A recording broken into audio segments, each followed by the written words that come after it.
Hello everyone, क्या आपको पता है कि जो आदमी को छींक आती है वो कितनी स्पीड से आती है, मतलब उसका स्पीड कितना होता है? तो नहीं पता तो मैं आपको बता दूं दोस्तों, आपको जो छींक आती है वो 160 किलोमीटर पर आवर की स्पीड से आती है। मतलब अगर उसको नापा जाए तो उसकी स्पीड जो होगी वो 160 किलोमीटर पर आवर की स्पीड से होती है।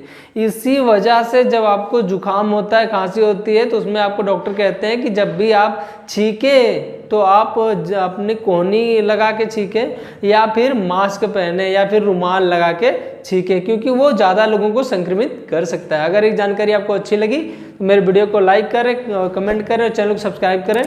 मिलते हैं अगले वीडियो में, तब तक के लिए जय हिंद, वंदे मातरम।